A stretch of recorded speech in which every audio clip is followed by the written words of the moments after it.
Okay, सो हमारे सामने question number 7 13.2।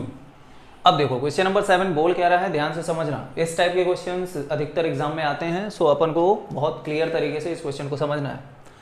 A solid consist of a right circular cone of a height 120 centimetre and the radius 60 centimetre. एक solid है जो क्या consist कर रहा है, consisting of a right circular cone. उसमें सबसे पहले एक कोन है जिसकी हाइट 120 सेंटीमीटर है एंड द रेडियस 60 सेंटीमीटर। तो मान लो कि अभी इस बाहर वाले सिलेंडर को भूल जाओ, एक सॉलिड है जिसकी हाइट जो है यहाँ पे एक कोन कंसिस्ट कर रहा है और जिसकी यहाँ पे टोटल हाइट कितना दिया है, यहाँ से यहाँ तक, ये टोटल हाइट यहाँ से दिया है 120 सेंटीमीटर।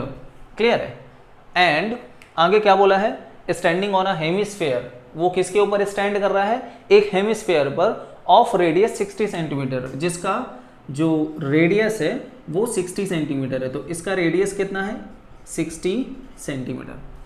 नाउ इसके बाद क्या बोला है कि दैट सॉलिड, यहां पे जिस सॉलिड की बात कर रहा है, ये सॉलिड जिसमें कोन है और हेमिस्फेयर है, that solid standing on a hemisphere, ये यहां तक हो गया। प्लेस्ड अपराइट, क्या बोला है, placed upright in a circular cylinder of a full of water such that. एक सर्कुलर सिलेंडर है, यहाँ पे ये सिलेंडर आपको दिखा रहा है, उसके अंदर एकदम अपराइट तरीके से सीधा ऐसा रख दिया गया ऑफ फुल ऑफ वाटर, जो कि पहले से वाटर उसमें फुल था। मान लो कि एक सिलेंडर था और यहाँ पे उस सिलेंडर में यहाँ पे वाटर भरा हुआ था और फिर उस मॉडल को जो यहाँ पे इसने बताया, इसको ऐसे यहाँ पे अंदर रख दिया। तो जाहिर सी बात है कि इसके अंदर का काफी वाटर निकल गया होगा, लेकिन यहाँ पे स्पेस खाली है, यहाँ पे स्पेस खाली है, यहाँ पे स्पेस खाली है, यहाँ पे स्पेस खाली है। तो ये जाहिर सी बात है कि वहां पे वाटर अभी बचा होगा।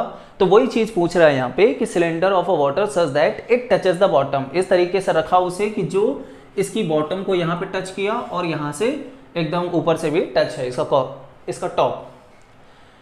Find the volume of water left in a cylinder if the radius of the cylinder is 60 cm and the height is 180 cm। अब देखो यहाँ पे ये जो हेमिस्फेयर है, यहाँ से मैंने टच क्यों कराया, बिकॉज हेमिस्फेयर का रेडियस 60 सेंटीमीटर है और इसका सिलेंडर का भी रेडियस 60 सेंटीमीटर है। और यहाँ पे टोटल हाइट यहाँ से लेकर यहाँ तक कितना बोला है, 180 सेंटीमीटर। तो यहाँ पे जो सिलेंडर था उसकी हाइट 180 सेंटीमीटर, कोन की हाइट पहले दिया है 120 सेंटीमीटर फर्स्ट लाइन पे, radius 60 centimetre.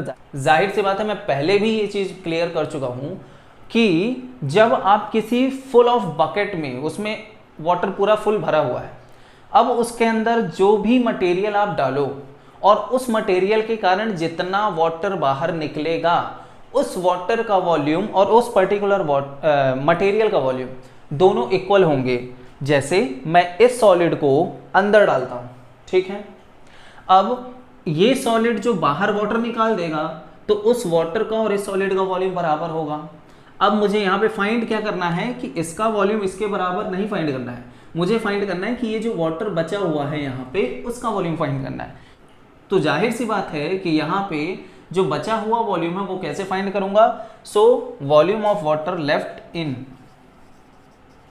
Volume of water left in cylinder कैसे निकालूंगा, यहां पे क्या करूंगा, वॉल्यूम ऑफ सिलेंडर, बिकॉज ये क्या है, ये तो टोटल वॉल्यूम है सिलेंडर का, इससे मैं माइनस क्या करूंगा, इस सॉलिड का वॉल्यूम माइनस कर दूंगा।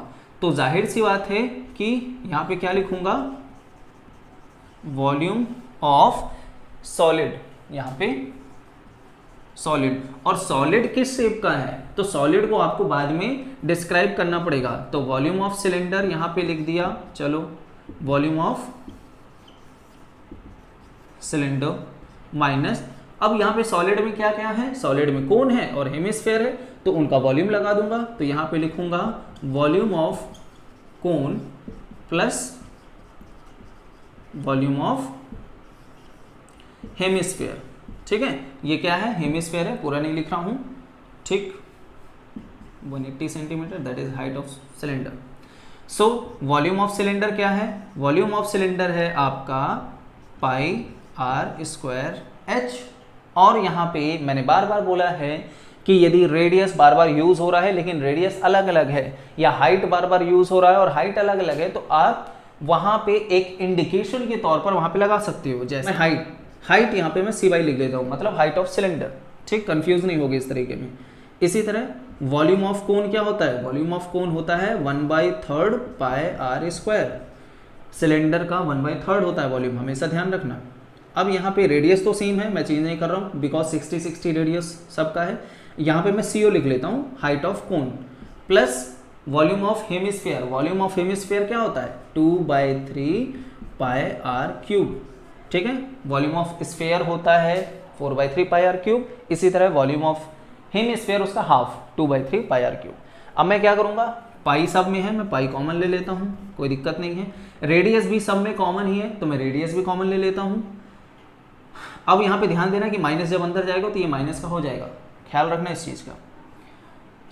यहाँ पे रेडियस मैंने बाहर ले लिया, सब में आर स्क्वायर है, यहाँ पे आर क्यूब है तो एक आर बच जाएगा, कोई दिक्कत नहीं है।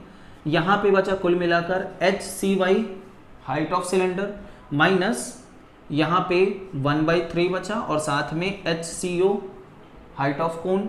अब ये माइनस जब अंदर गया ब्रैकेट के तो ये माइनस हो जाएगा। इसी तरह यहाँ पे बचेगा 2/3 पाई बाहर और आर स्क्वायर बाहर, आर एक सिंगल बचेगा, ठीक। अब मैं इसमें वैल्यू पुट कर दूंगा। मैंने जानबूझ के इतना सिंप्लीफाई कर लिया कि मुझे वैल्यू पुट करके इसको सॉल्व करने में इजी पड़ेगा। हमेशा बच्चे क्या करते हैं कि शुरुआत में ही वैल्यूज रखना चालू कर देते हैं और वहीं पे काटा पीटी कर पूरा काम खराब कर देते हैं। अपन को नहीं करना, अपन को पहले सिंप्लीफाई तरीके से रख के फिर वैल्यू रखनी है, ठीक। तो अब मैं इसमें वैल्यू रखना चालू करता हूँ। 22/7 रेडियस आर स्क्वायर, रेडियस सबका सेम है 60 centimetre into 60 centimetre, R square था इस कारण से 2 बार।